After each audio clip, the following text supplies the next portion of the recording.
नमस्कार दोस्तों, video start करने से पहले मैं आपको एक मूवी की छोटी सी क्लिप दिखाना चाहता हूँ। देखो वो पलटेगी सर इन 10 सेकंड्स। अच्छा, तुम बड़े अंतर्यामी हैं। टिक टिक 1, टिक टिक 2, टिक टिक 3, टिक टिक 4।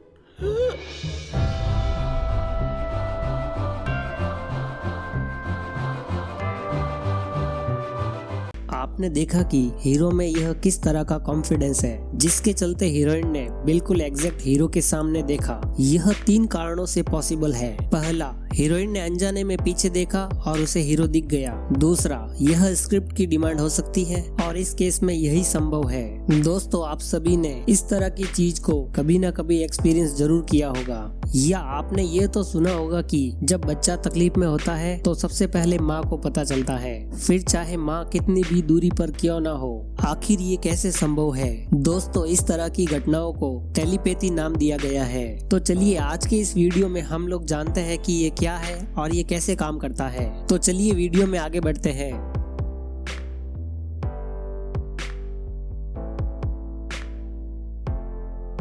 क्या है टेलीपैथी? दोस्तों, ऐसा संभव है कि आपने यह शब्द पहले सुना हो या ना सुना हो। दरअसल टेलीपैथी शब्द 2 शब्दों का मिश्रण है।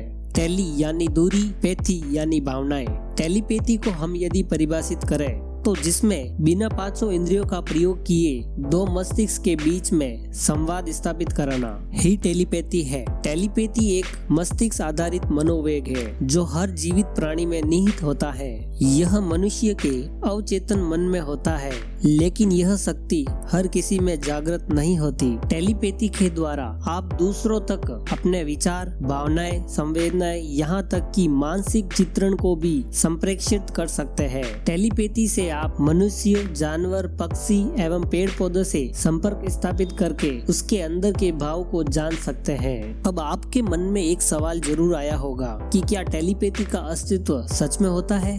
देखो, जब बच्चा तकलीफ में होता है तो माँ को सबसे पहले पता चलता है। ऐसा टेलीपैथी के द्वारा ही होता है। माँ को उसका दुख पता चल ही जाता है। महाभारत काल में संजय के पास यह क्षमता थी। उन्होंने दूर चल रहे युद्ध का वर्णन धृतराष्ट्र को सुनाया था। यह आपने भी कभी फील किया होगा।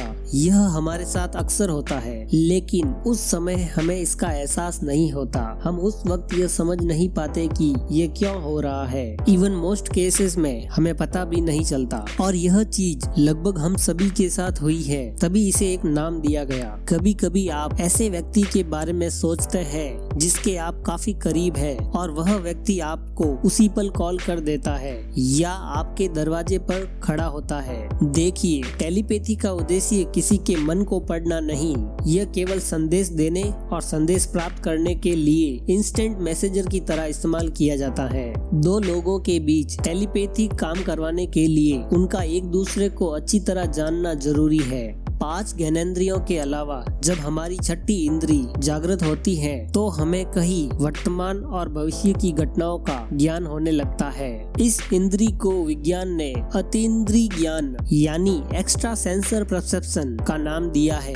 अब इस शब्द की महत्ता को केवल अध्यात्म ही नहीं बल्कि विज्ञान ने भी मान लिया है। वैज्ञानिकों ने इस पूर्वाभास की शक्ति को 4 वर्गों में बांटा है, जिसमें से पहला है परोक्ष दर्शन। इसमें वस्तुओं और घटनाओं की जानकारी बिना ज्ञान प्राप्त की जाती है। दूसरा है भविष्य ज्ञान। इसमें भविष्य में घटित होने वाली घटनाओं का पूर्व ज्ञान हो जाता है। तीसरा है भूतकालीन ज्ञान। इसमें बिना किसी साधन के अतीत की घटना की जानकारी हो जाती है। और चौथा इसमें है टेलीपैथी। इसमें बिना किसी यंत्र के अपने विचारों को दूसरों के पास पहुंचाना और दूसरों के विचारों को ग्रहण करना होता है।